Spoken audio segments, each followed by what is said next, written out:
it's been a long time since we did this, right? I mean, 3 weeks. We had the Christmas holidays, we had New Year's, we had sickness, winter viruses, and a lot of stuff going on. Did you had good Christmas holidays? I want to ask that. I had very nice Christmas holidays, although being sick the whole time. It was nice. I was in my parents-in-law, as you know, and I was watching Succession. Succession. Yeah, do you know the series in HBO? Oh wait, that was a film. No, I don't know. Is it any good? Yeah, it's good. There's 3 seasons. I watched all of them during the Christmas holidays. Sounds sci-fi, even that I don't know anything about it. It does sound like sci-fi. That's true. It sounds like a very sci-fi-ish name. Yeah, but it's not. It's not. What is it about? It's this family, very wealthy and powerful family, or more like the father of the family, who has this kind of like Fox News, CCN, that kind of network that he owns. Okay, so he's a media empire. Exactly, media, yeah. Fucking hey, it's funny because I was thinking, what is the word? I started to explain it. Takes me 10 minutes, and then you put it down to 2 words. Media empire. That's exactly what he owns. Okay. So he's very wealthy, and then it's about him and his kids, and the kids struggle, like who gets to have the power after their father, moves on and so on, like the inside politics and whatnot. But it's awesome because it's made in very beautiful, like the music, the cinematography, everything is very like elegant, very beautiful, as you would think like a rich New York rich family is. But it's like black satirical comedy. Oh. So like it's very serious, but it's like it's so like, and then they like exaggerated serious in some sense that makes it like very. That sounds very enticing. Fun.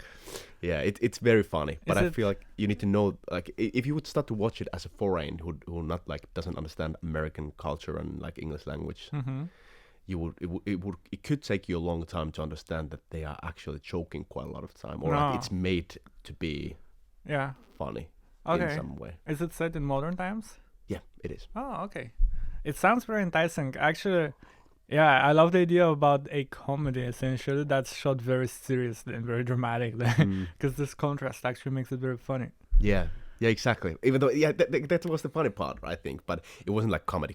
It's like the comedy lays on the kind of like absurdity of like the way people behave. Because it's awesome because it's just rich people, wealthy people who are every single one of them is a fucking asshole. And then it's awesome to just watch asshole people doing asshole things to other assholes. This is really feeding into your asshole addiction with Gilmore Girls. Okay, this came out wrong. But you spoke many times about Gilmore Girls that you enjoy watching assholes.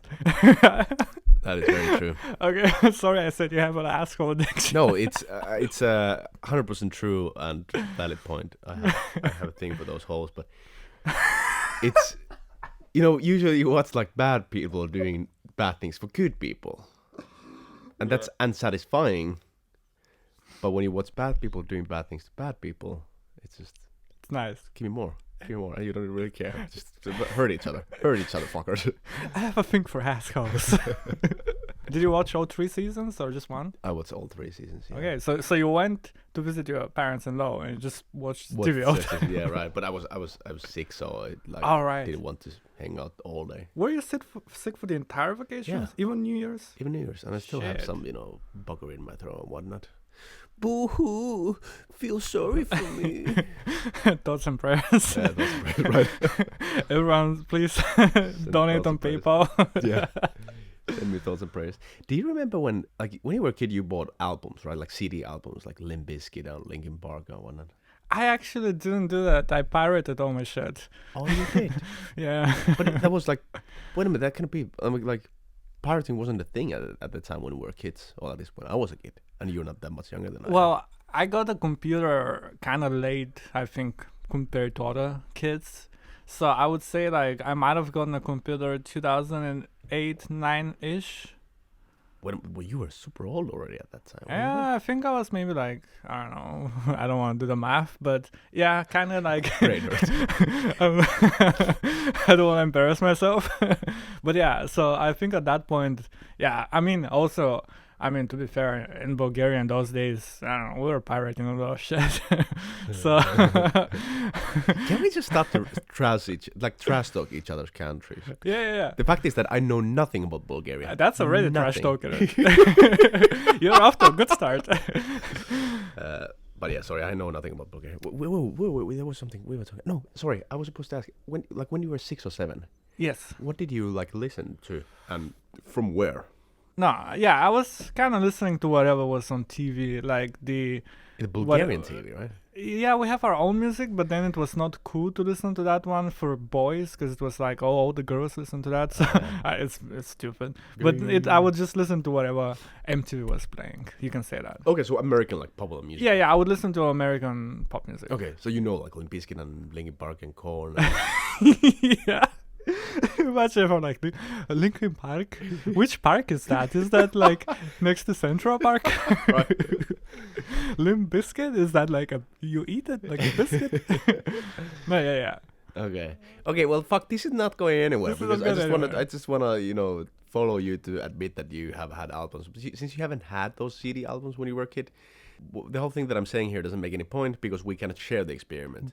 Experience. You can share your experience with us, especially me. Yeah, but what was it? You were buying discs? Is that it? Yeah, the first part was like the fact that you were having CDs. How fucking awesome was that? And then you got home, the new album was released from whatever band. You got home, you opened the CD, you put the CD on to the player, and before you even start hit, you look like there's the flyer inside the CD, right? You read that through, you look the pictures and whatnot. Then you start to listen to songs, and it was like very fucking holistic experience. You just take it all in. Like you put the headphones and you listen the album completely through, and god damn, and you very feel every song because you have literally, yeah. Do you miss it? I do miss it, but this being said, if we would be back at that, if we would go back to that time now when I'm used to having Spotify, I would be like, yep. Fuck this. It's not practical. It's not practical, and it's one of those. I'm sure it's one of those things. As an old man, you're thinking, "Oh, good things were better at that time." But if you would go back to that time, we're like, "Well, fuck this shit." Yeah, I imagine with streaming, I wouldn't go back to VHS. It's just so impractical. You have to have a fuck ton of those in your home and rent them and go get them. And then you go to Blockbuster stuff, whatever you have in the town, and you need to rent it from there. Even though I'm sure you as well have good memories when you go with your friends. I do. See, I did get VHS. I remember that very clear. Awesome. I remember the first movie I saw on VHS for some reason. What was that? It was a comedy with Eddie Murphy, I think. It was about him running a kindergarten as a dad.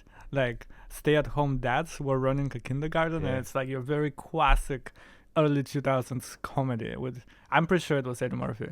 And this movie is ingrained into my brain for some reason watching it on VHS. Yeah. Because it was just a big deal to get a VHS movie. Yeah, right? Yeah. It was a big thing. Yeah, for sure. Yeah.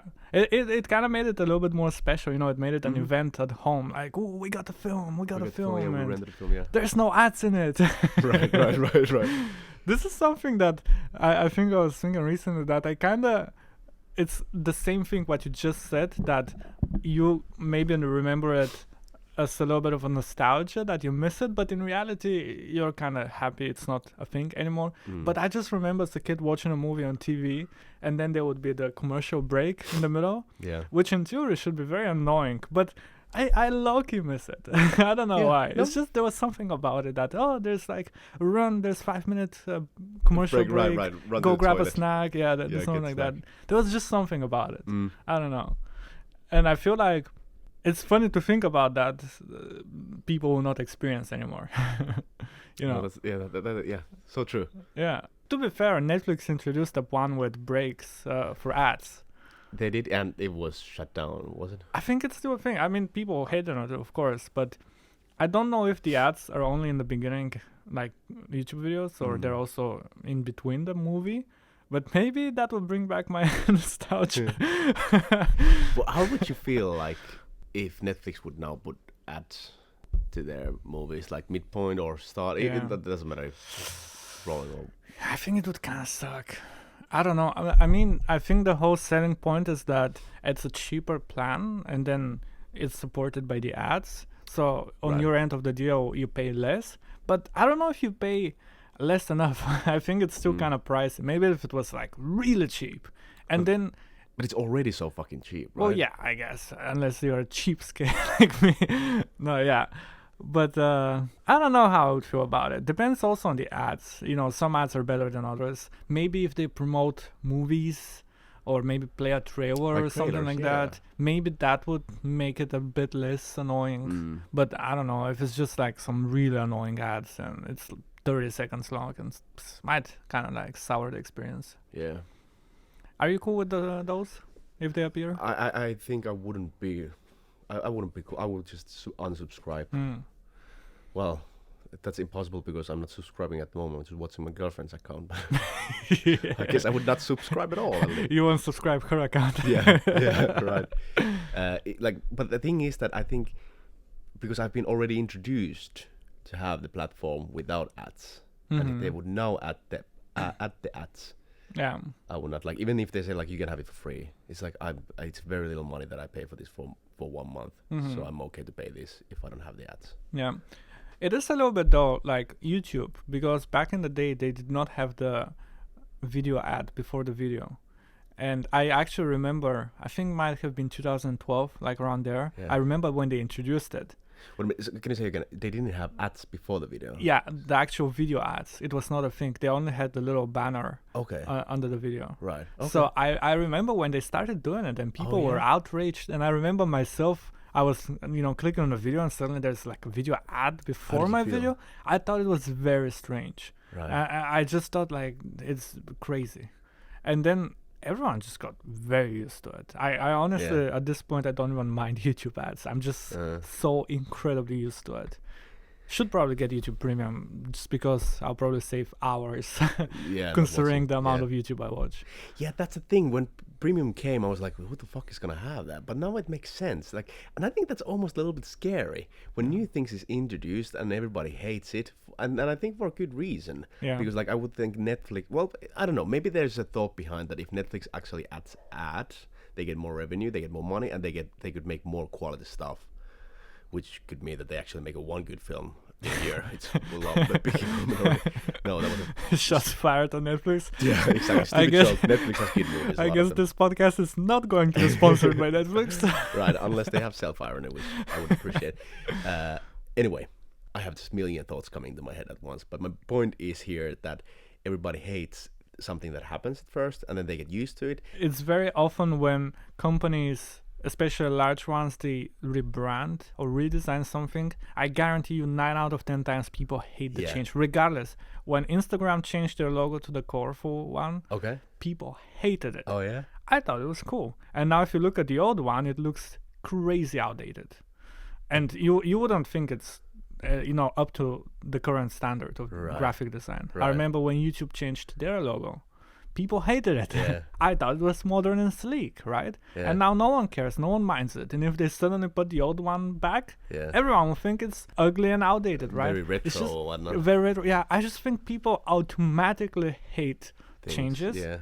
And then eventually they kind of get it or get used to it. But it's just, it feels like the first response to, I guess I don't want to generalize, but just the internet in general, right? Yeah. It's always like, let's hate this. Yeah, let's hate it. Yeah, let's not like the. Oh, yeah. Yeah, people hate change, I guess.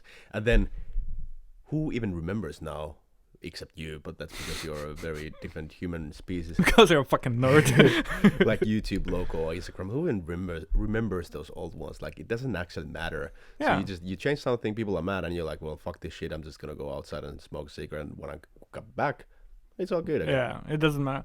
And just recently, YouTube pretty much redesigned their website too. Now they have the whole glowing thing around the video. I don't know if you've noticed when you watch. They made the website much darker, almost black. Oh, okay.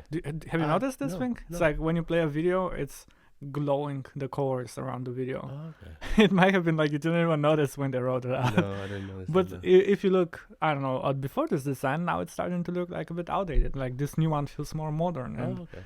And I don't know, it just feels like people always hate. Yeah. But we don't hate in here. No, we don't hate. We are love about things. love. Yeah, we love things. What did you, Toni? What did you do on your Christmas holidays?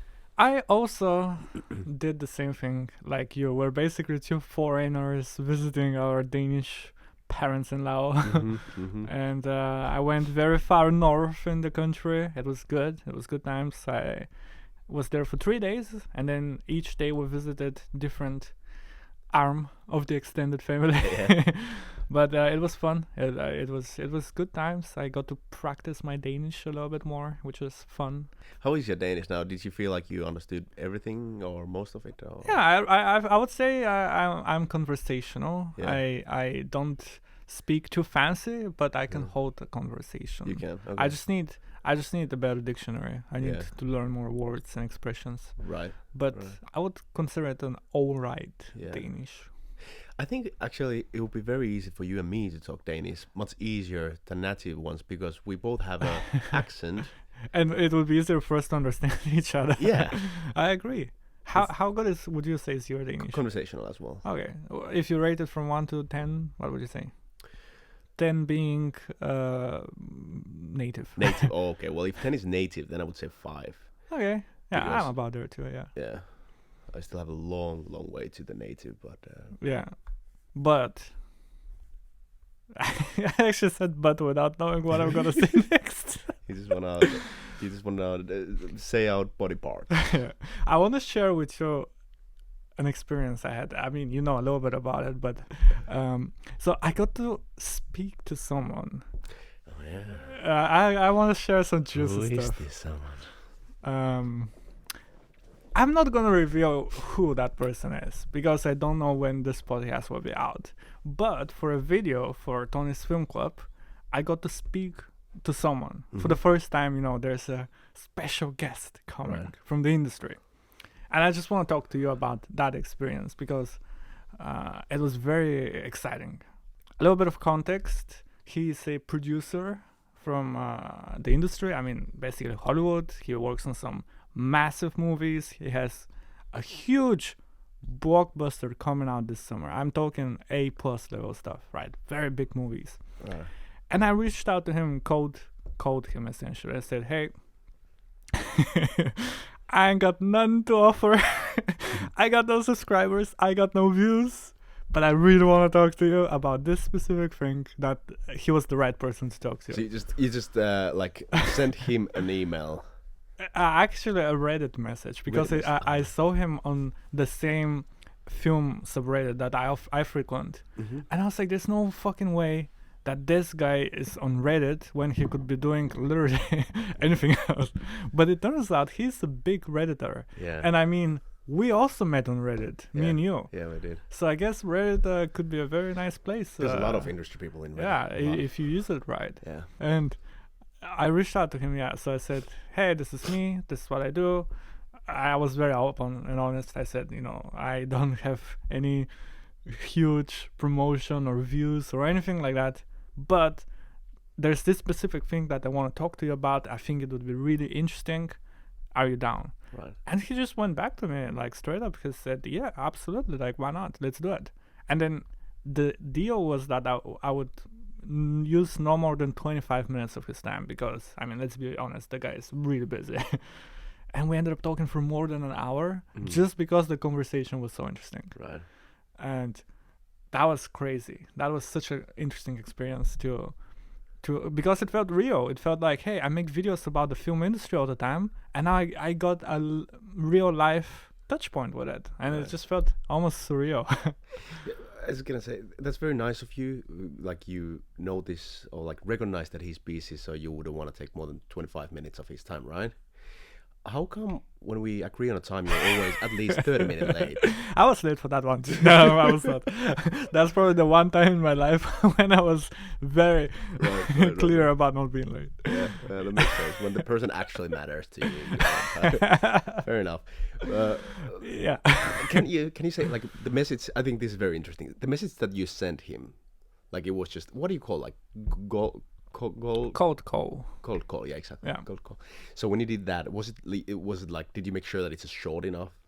I did. I mean, I could probably pull it out right now, but I think it was pretty short, and I lead with what's in it for him, or what the idea is, rather than I think a lot of people start talking about themselves, like, hey, this is me, this is what I do, this is what I want, blah, blah, blah. But truthfully, people don't care, right? So I started with him and the idea and what it might mean for him to do this. Did you start it with dear blah blah blah or hi? What was it? Dearest sir. To whom this may concern. No, I think I just said hey. I was sort of informal in it, and it turns out he's very informal too. Like he turned out to be a really cool guy, and then he sent me a really nice email after when he actually checked out my channel. Maybe he was probably hoping that it would actually be half decent, and then he sent me a very nice message saying that it's good stuff according to him, which is great to hear. So did he agree to like have this meeting or call with you already before he had seen your stuff? Okay, I think this could actually be very interesting if there's anybody listening to our podcast, because I feel like whenever I'm like browsing Reddit, like screenwriting or whatnot, there's always like quite often there are people having a conversation about this, like having a cold call and how to approach industry people. They do, yeah. And you just did that, and you had a very positive experience. I think it's very interesting to know, what did you do?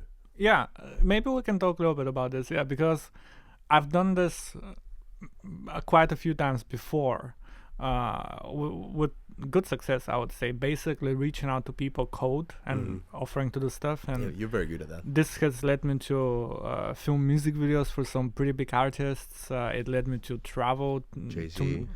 Jay-Z. No, I did it for his brother JY. He's from Bulgaria. Yowzy. Jay Yowzy. No, he's from Bulgaria. Jay-Z. But also companies. I've reached out to companies, and then I landed a gig when they sent me to travel for a few days to make a travel video for them. And that was me cold emailing them. Right. I've done some very interesting collaborations like that, and it doesn't work a lot often. That's the mindset. You have to be able to take no. Yeah. But the good news is that 90% likely what is going to happen is that they'll just not reply. Okay.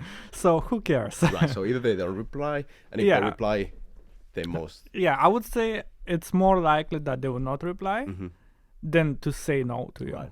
Or if they say no, normally they just say timing doesn't work, or this is not something we're interested in right now. It's something like that. They wouldn't just say, hey, you dumbass, that's a fucking awful idea. Yeah, who the fuck do you think you are? That never happens, right? Yeah, I just want to say that the main thing is that just accept that it might not work, but there's nothing scary about reaching out to someone, because they might just not reply. Yeah. Or if they say no, I would almost guarantee it would be a nice no. Nice no. Which one is better? No answer or no?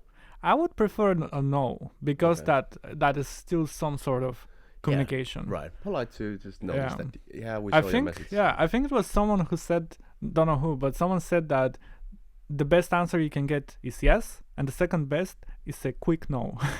Right. Yeah. No, that's actually well said. Yeah. So if they say no straight away, it's like you at least have some sort of communication, or maybe they'll say, hey, come back to me next year or whatever, right? It's nice. That's very nice. I think that's very smart to say, and I think it's true. I don't think though that it applies if somebody asks you out, in the sense that quick no is... I would like you to consider it if it's a date, right? Hey, would you like to know? yeah, right, exactly. That might come a little bit too strong, so you might want to elaborate a little bit more. Maybe the cold call rules don't apply to Tinder. No. If you're gonna say no, just give at least some kind of... Yeah, if you're gonna read your Tinder message with like, to whom it may concern, it might not work. That as well, yeah. That's actually a really funny idea for a scene, just like the shortest no to asking a girl out. Yeah, in that case, I would prefer a very slow, considerate no. Yeah, exactly, because... Well, then in that sense, imagine if she just pulls a whiteboard, draws like a chart, like pros and cons. These are the reasons why I don't want to. Yeah, I've made a presentation. Here's the 10 things about you that disgust me. Oh, I think that would be a good film title. 10 things that I hate about you. Maybe we should do it. I think we should patent that. Yeah. Even though you cannot patent it. You can trademark. Yeah. Wait, we got way out of line. We did. What were we even talking please, about? Sorry, about you cold calling this. Okay, so it was either no or just not getting an answer back, which is fine, no harm. And then you can get a yes. Which you did. Which I did, and it was great. And one of the craziest things about the conversation with him, maybe three crazy things. The first thing is that he actually saw my short film before he even saw my YouTube channel, Tony's Film Club. I've made 2 short films, then he saw one of them, and then we call, and he just started talking about that short film, and he was just hyping it up. Yeah. He just kept like going crazy about details from the movie, and I loved this part in there, and I was like, is this real life? This Hollywood producer who's done some big things without revealing who he is yet, he's just talking about my little short film that I did, in the pandemic, and it's like, it was crazy. But then he just casually mentions like a big director that we all know and love, and I was like, did you just casually mention that guy? Like, it was a surreal experience, but very, very great experience. Very great experience, and this makes me want to do more of these. I hope maybe with the future I might be able to, hopefully as the channel grows, hopefully I might be able to start getting some directors or screenwriters, people from the industry, maybe check out movie set, just stuff like that. I would be very interested to talk to people from the industry and hear about them and all that stuff. That's the direction that I would love to take in the future. So do you think it sounds like you're gonna do the cold calling again. Yeah, for sure. Do you have any names in your mind? I have on the top of my hit list. No, that sounds wrong. On my top of my wish list, I would want to speak to Edgar Wright. Yeah. And I think he's the kind of guy who would do it. Yeah. I really do. It just has to be the right time and the right way to do it. But I think he would be one that I really want to talk about. How fucking cool that would be, just to have a conversation with Edgar Wright. Yeah. I mean, about anything. Right. And knowing that you're a big fan of him, it's and that would be the thing that I would want to talk. No, I was gonna say what I would want to talk to him, but that would be a spoiler for my video idea. So I'll save that. Okay. But him. Right. I would also love to talk to David F. Sandberg. Yeah, he's also he's a person who would definitely do it with you. Yeah, and he gets it. He started as a YouTuber. Yeah, exactly. And he still does that, like his YouTube videos and whatnot. Yeah, his YouTube channel is very interesting too. I love it. I love the person. It makes you wish he did it more often, right? Because it's just so good. Yeah. It's fucking annoying that he don't post it so rarely, which I also understand very well. But it's just because I love his videos. So. Did you check out Lights Out? Oh yeah, I did. I love that film. I'm looking forward to see what he does after Shazam 2, if he goes to, Yeah, that's actually a good point. Yeah, I also think that after Shazam 2, he would do something else. Yeah. And he might be able to do Lights Out 2. Lights Out 2, or like he would definitely have some doors open for him after that. Yeah. But it's so interesting with Lights Out how it started as this extremely short film, and then they just turn it into this whole thing. I think that's the embodiment of American dream, right?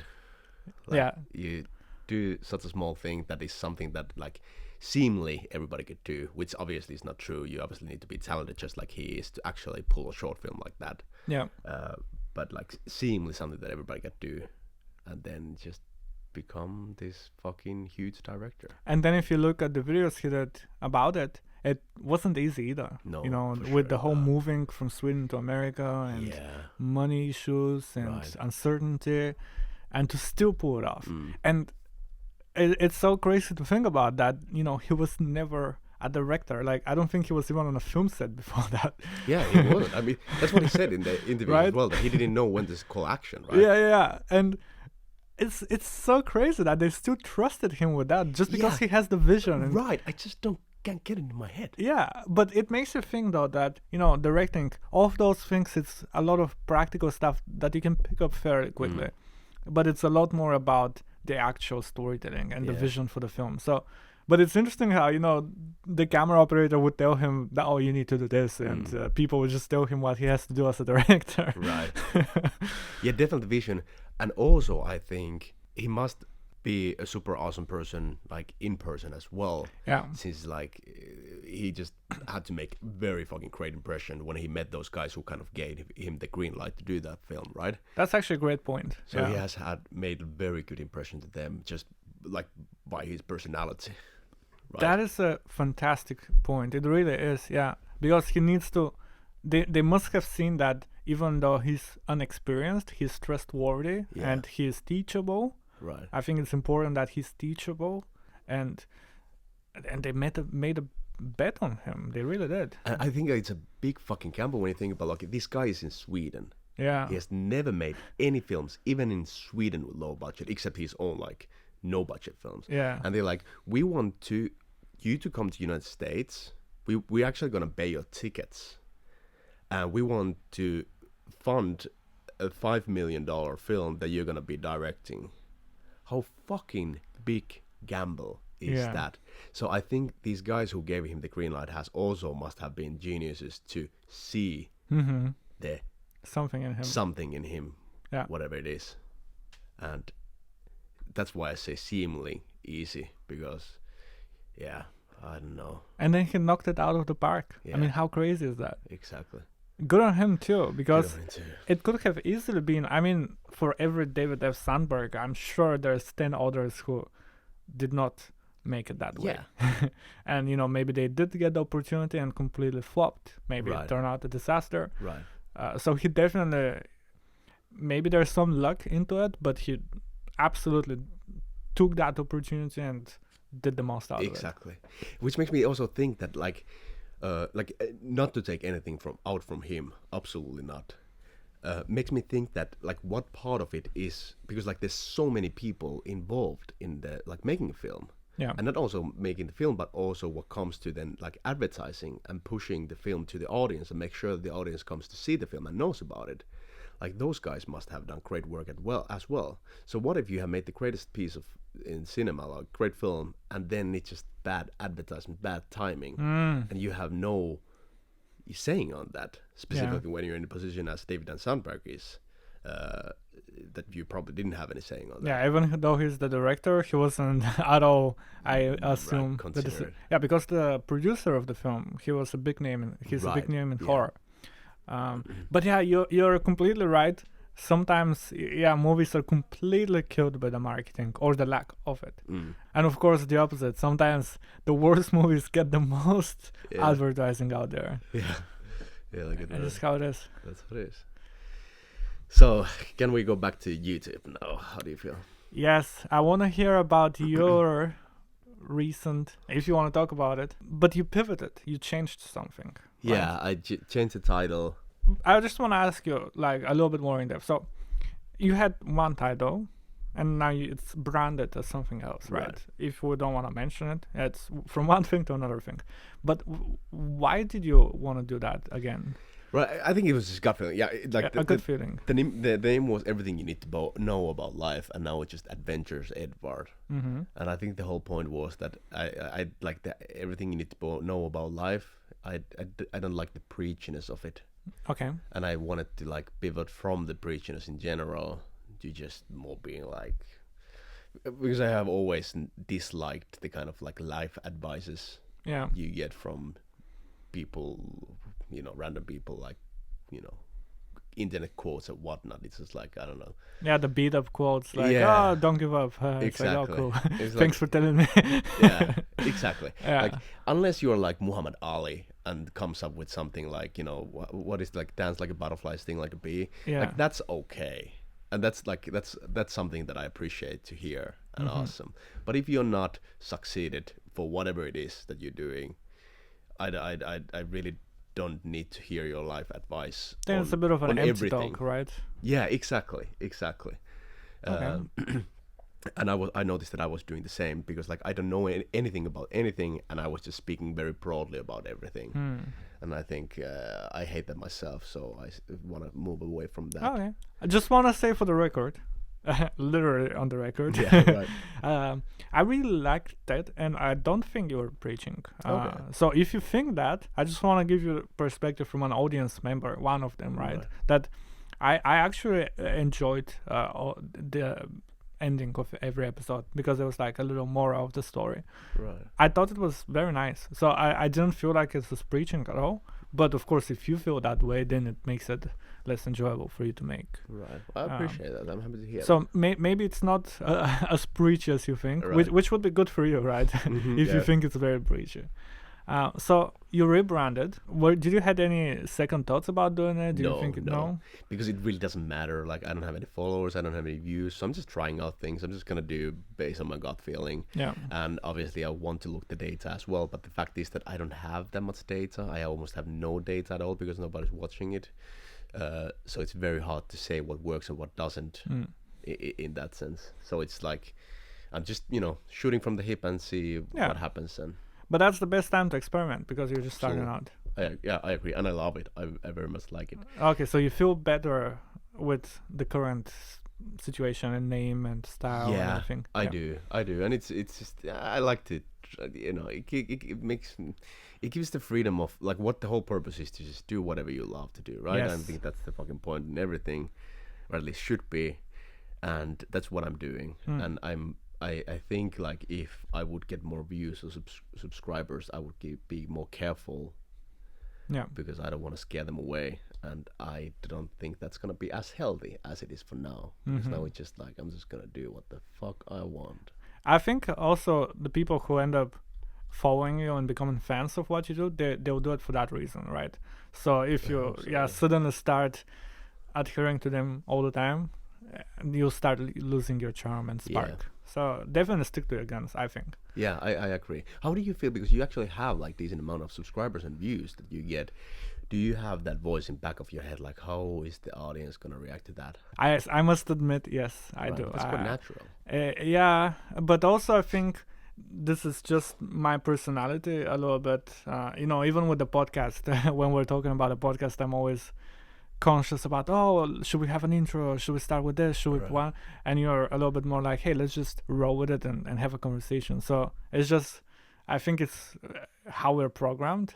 So it's just natural. I am very conscious of the audience, and I am thinking about how they would see it, but I don't let it completely overpower me. I consider it, but sometimes I decide against it just because I think I like better, whatever.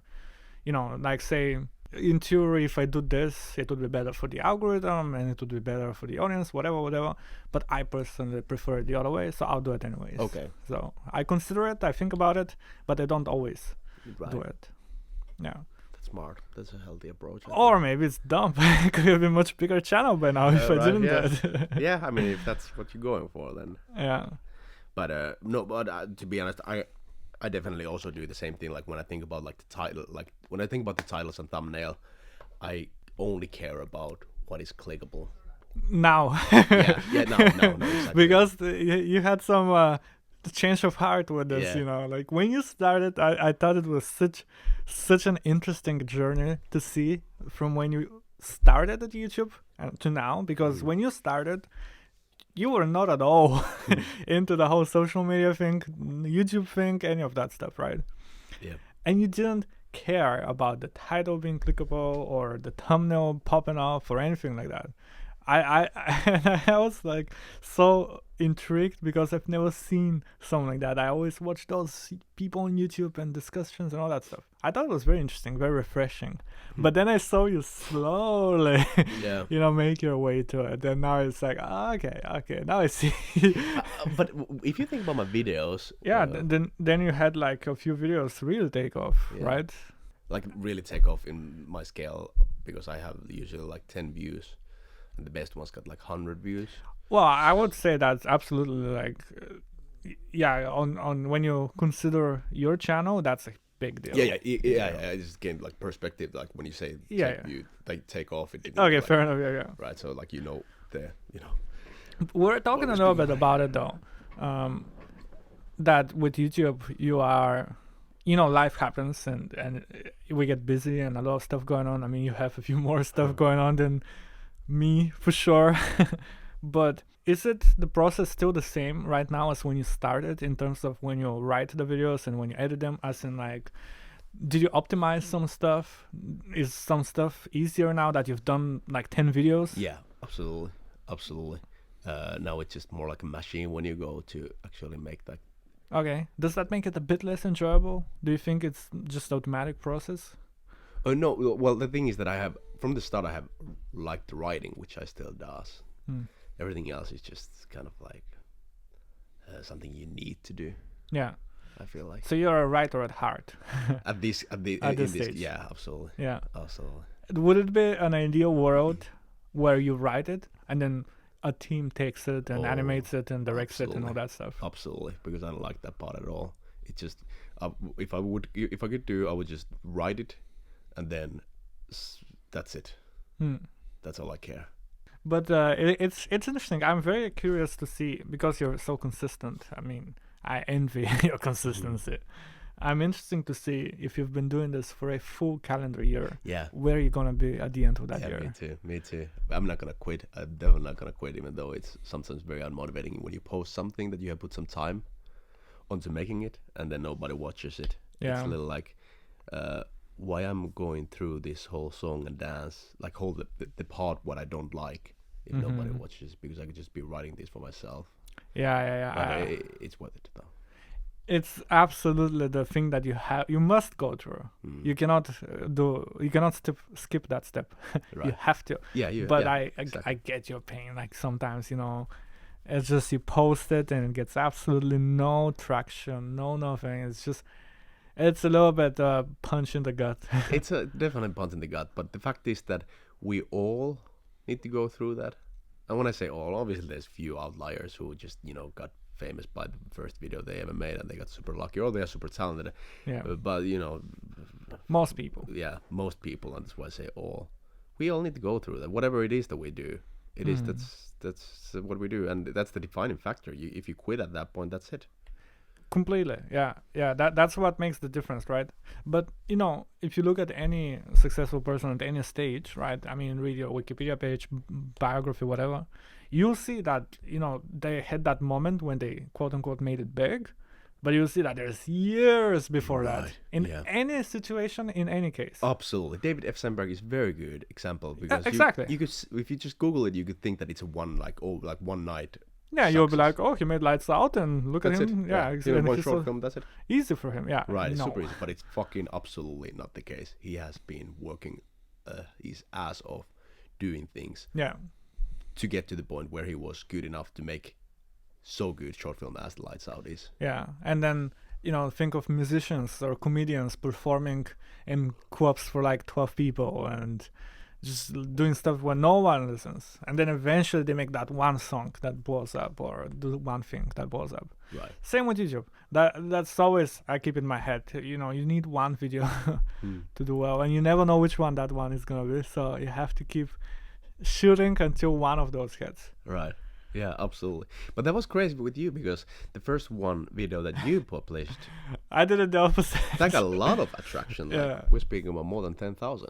It's been a year now, and that very first video, it is still by far my most viewed video, and by far it continues to get the most traction. It is still the most viewed video I've ever done, even though I personally think, apart from maybe 2 videos, not gonna mention names, apart from a few videos, I think every video I've done after that is better.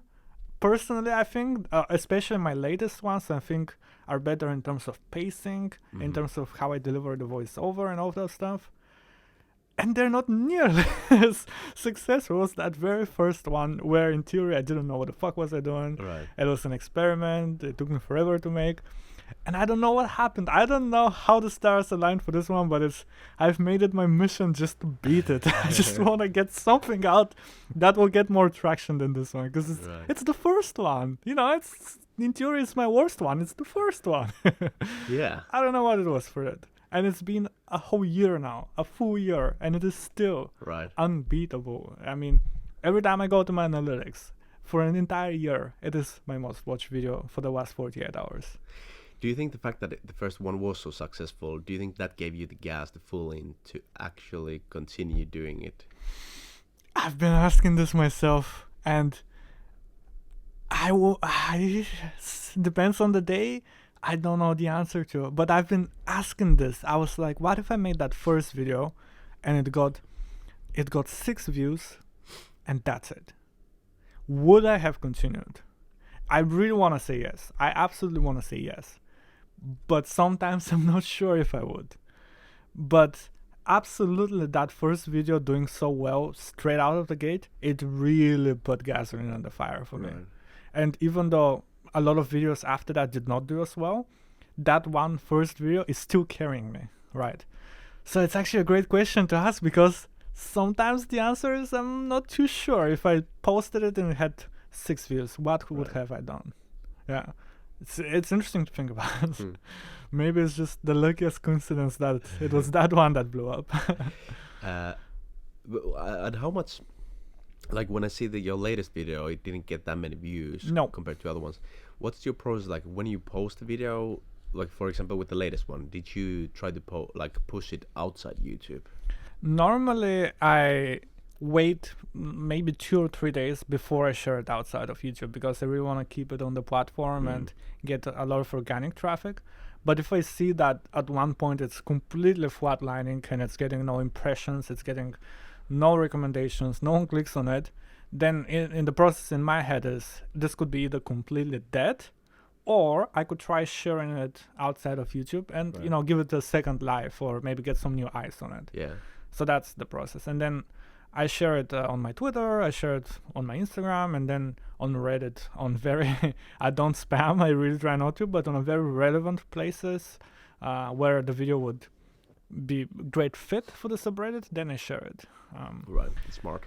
And that's been, I think, when you're such a new channel like ours, you don't do that, which, I mean, props to you, because you're playing this game on a hard mode without sharing it anywhere outside of YouTube. But yeah, I think, I always think of it in a way that people already really enjoy what you do. They really enjoy your content already. Those people exist. They just need to see it. They just need to find it.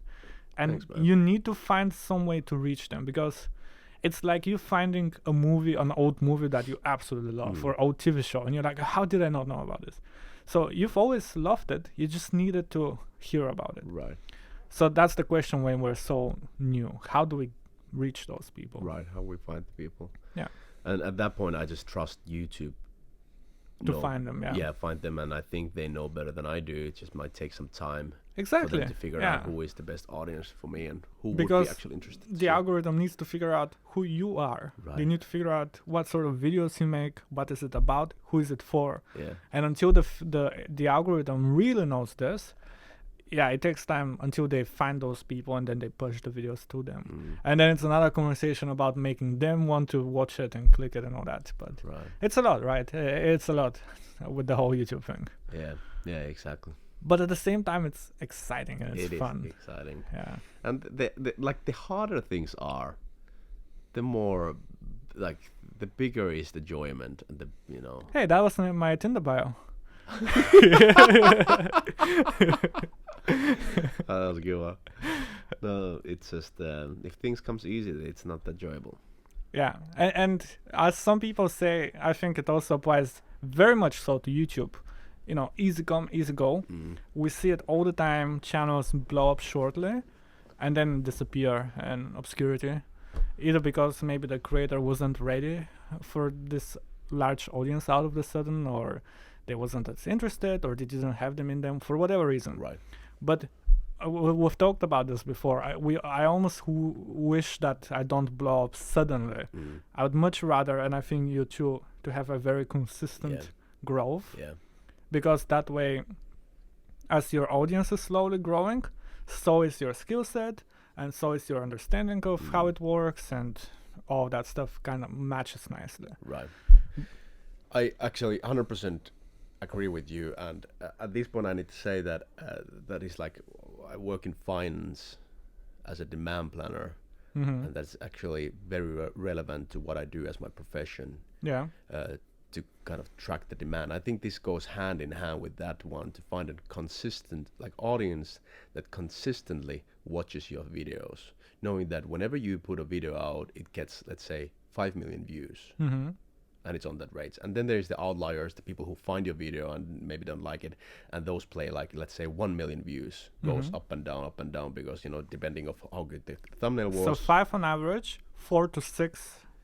Then is depending. Exactly, depending of how, like the 5 on average, and then it might be 4 or like it might be 6 or 7 depending how good the thumbnail and title was, because that is then the defining factor of if it attracts people who have not seen your video yet. Yeah. And it gets good impressions and so on because people click it and so on. But like those people doesn't matter as much in the long run. The outliers in the long run, because that's exactly the thing that, okay, you might make one very fucking good thumbnail and title and very enticing video, you get 20 million views, and then if you are not able to pull out the same consistent good videos that attracts those same people, they will not continue watching it, which means that the 20 million views that you got, it gave you a good paycheck that lasts for what, I don't know, some months. But I would any day choose to have a smaller but consistent same paycheck. Yeah. Because it gives you very solid and good foundation and better understanding what is the core here, what works and what doesn't, and it gives you just safety. And it's easier and more, I don't know, healthier way to then start to build up on that to get more and more audience. Wow, that was so well put. And that applies, I would say that applies to any fucking business. Yeah. You can make a good product, sell a lot of it, and you might get a good paycheck. But if you want to be still there 10 years from now, that's not the right strategy. You need the regulars. Exactly. That's so well put. It really is. Yeah. I mean, if you think, say like your channel makes 10 million views per month, right? And you upload 10 videos. You would much rather all of those videos to have 1 million rather than one video with 8 million and all the rest split with like 2 million. One of them has like 300K. Right. Yeah. Absolutely. Yeah, absolutely. Because also, if we're talking about from a brand perspective, maybe if they want to do a sponsorship with your channel, just having that very loyal following, that consistent audience, that's where it's really, the goal, where it's at. Yeah. Exactly. Think about Coca-Cola. Yeah. They have been here for a long time, and they are not gonna go anywhere.